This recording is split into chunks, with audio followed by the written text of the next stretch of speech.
क्या आपने कभी सोचा है, जिस गोबर को अक्सर लोग बेकार समझते हैं, वही गोबर अगर आपकी गाड़ी का ईंधन बन जाए?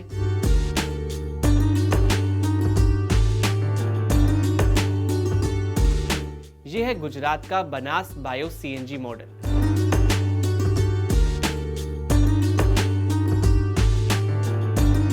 गोबर से बायो सीएनजी कैसे बनती है?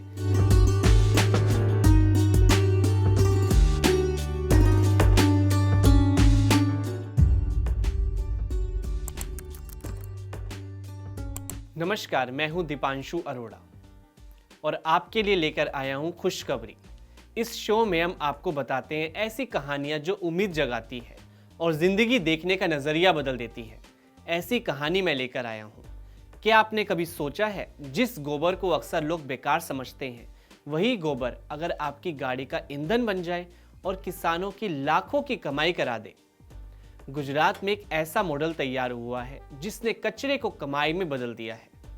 यह है गुजरात का बनास बायो सीएनजी मॉडल, जहां गाय भैंस का गोबर अब सिर्फ खेत की खाद नहीं, बल्कि ग्रीन फ्यूल और करोड़ों के कारोबार का जरिया बन चुका है। और यही वजह है कि आज ये मॉडल वेस्ट टू वेल्थ यानी कचरे से संपत्ति बनाने की देश भर में मिसाल बन गई है। आज हम आपको आसान भाषा में बताएंगे गोबर से बायो सीएनजी कैसे बनती है, किसानों को इससे कितना फायदा हो रहा है, क्यों पूरे देश में इस मॉडल की चर्चा हो रही है। क्या है Banas bio CNG model? Gujarat के बनासकांठा जिले में बने बनास डेयरी ने ये अनोखा प्रयोग शुरू किया है। ये वही डेयरी है जिसे एशिया की सबसे बड़ी दूध उत्पादक सहकारी संस्थाओं में गिना जाता है। यहाँ दूध के साथ साथ अब गोबर भी खरीदा जाता है। किसान डेयरी को गोबर देते हैं, डेयरी उस गोबर से गैस बनाती है और उसी गैस को साफ करके बायो सीएनजी में बदल दिया जाता है। यानी जो चीज पहले बेकार समझी जाती थी, अब ऊर्जा का नया स्रोत बन गई है। रोज कितना गोबर और कितनी गैस, इस मॉडल में बड़े स्तर पर काम होता है।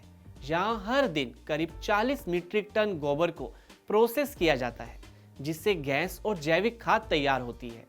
ये प्लांट पिछले करीब 6 साल से लगातार चल रहा है। इसकी सफलता को देखते हुए अब इलाके में 5 और बड़े बायो सीएनजी प्लांट बनाए जा रहे हैं। इनमें से 2 प्लांट शुरू भी हो चुके हैं। इन नए प्लांटों की क्षमता और भी ज्यादा है। हर प्लांट में रोज करीब 100 मीट्रिक टन गोबर प्रोसेस किया जाता है। इससे करीब 1800 किलो बायो सीएनजी गैस तैयार होती है। इन प्रोजेक्ट्स पर करीब 60 करोड़ रुपए का निवेश किया जा रहा है। आधुनिक तकनीक से बने ये प्लांट एक साथ 2 बड़े काम कर रहे हैं: पर्यावरण को साफ रखना और ग्रामीण इलाकों में नई कमाई के मौके पैदा करना। ये गैस ठीक वैसे ही इस्तेमाल होती है जैसे सामान्य सीएनजी, यानी ये गैस गाड़ियों में ईंधन बनती है, फैक्ट्रियों में इस्तेमाल हो सकती है। कुछ प्लांट तो इतने बड़े हैं कि उनकी गैस से सैकड़ों सीएनजी गाड़ियां रोज चल सकती हैं। किसानों को कितना फायदा? इस मॉडल का सबसे बड़ा फायदा किसानों को हो रहा है। डेयरी किसानों से गोबर खरीदती है। हर किलो गोबर के लिए किसानों को लगभग 1 रुपया मिलता है। सुनने में रकम छोटी लग सकती है, मगर मान के चलिए अगर किसी किसान के पास 10 से 20 पशु हैं, तो महीने में हजारों रुपए की अतिरिक्त कमाई हो सकती है। यानी अब किसान सिर्फ दूध से नहीं, गोबर से भी कमाई कर रहे हैं। प्लांट की कमाई कितनी? इस मॉडल से सिर्फ किसान ही नहीं, प्लांट भी अच्छी कमाई कर रहे हैं। द टाइम्स ऑफ इंडिया की रिपोर्ट के मुताबिक बायो सीएनजी की बिक्री और उससे बनने वाली जैविक खाद, इन दोनों से मिलकर प्लांट को लगभग 3 लाख रुपए की रोजाना कमाई हो सकती है। बायो सीएनजी बनने के बाद जो बचता है, उससे ऑर्गेनिक खाद बनाया जा सकता है। ये खाद किसानों के खेतों में जाती है, जिससे रासायनिक खाद की जरूरत भी कम होती है। अब सवाल है, कैसे बनती है बायो सीएनजी? अब सवाल ये है कि गोबर से गैस बनती कैसे है। इस पूरे प्रोसेस को समझते हैं। सबसे पहले आसपास के गांवों से गोबर और जैविक कचरा इकट्ठा किया जाता है। किसान अपने पशुओं का गोबर प्लांट तक पहुंचाते हैं। इसके बाद इस गोबर को बड़े बड़े डाइजेस्टर टैंकों यानी खास टैंकों में डाला जाता है। इन टैंकों में हवा नहीं होती और अंदर मौजूद सूक्ष्म बैक्टीरिया गोबर को धीरे धीरे तोड़ते हैं। इस प्रक्रिया को एनारोबिक डाइजेशन कहा जाता है। जब बैक्टीरिया गोबर को तोड़ते हैं तो इससे बायोगैस निकलती है। इस गैस में मुख्य रूप से मीथेन और कार्बन डाइऑक्साइड होती है। अब अगला चरण आता है गैस को शुद्ध करने का। बायोगैस से कार्बन डाइऑक्साइड, नमी और दूसरी अशुद्धियां अलग की जाती हैं। जब गैस साफ हो जाती है तो इसमें मीथेन की मात्रा काफ़ी ज़्यादा हो जाती है। इसके बाद इस गैस को मशीनों की मदद से दबाव देकर कंप्रेस किया जाता है। यही कंप्रेस की हुई गैस बन जाती है बायो सीएनजी, जिसका इस्तेमाल गाड़ियों के ईंधन के तौर पर किया जाता है। अब बात करते हैं उस चीज़ की जो इस प्रक्रिया के बाद बचती है। जब गोबर से गैस निकल जाती है तो जो पदार्थ बचता है उसे स्लरी कहा जाता है। इसे सुखाकर या प्रोसेस करके जैविक खाद बना दी जाती है। इस खाद में पोषक तत्व होते हैं, इसलिए किसान इसे खेतों में इस्तेमाल करते हैं। यानी इस पूरे मॉडल में एक ही कच्चे माल यानी गोबर से दो बड़े फायदे मिलते हैं। पर्यावरण के लिए क्यों है जरूरी? इस प्रोजेक्ट की सबसे बड़ी खासियत ये है कि इससे प्रदूषण कम करने में मदद मिलती है। अनुमान है कि ये परियोजना हर साल करीब 6,750 टन कार्बन उत्सर्जन कम करने की क्षमता रखती है। आप समझिए कैसे होता है। आमतौर पर जब गोबर और जैविक कचरा खुले में सड़ता है तो उससे मीथेन जैसी गैस निकलती है। ये गैस वातावरण के लिए काफ़ी नुकसानदायक होती है और ग्लोबल वार्मिंग को बढ़ाती है। लेकिन बायो सीएनजी प्लांट में यही गोबर और कचरा वैज्ञानिक तरीके से प्रोसेस किया जाता है। इससे निकलने वाली गैस को सीधे हवा में जाने देने के बजाय इकट्ठा करके ईंधन में बदल दिया जाता है।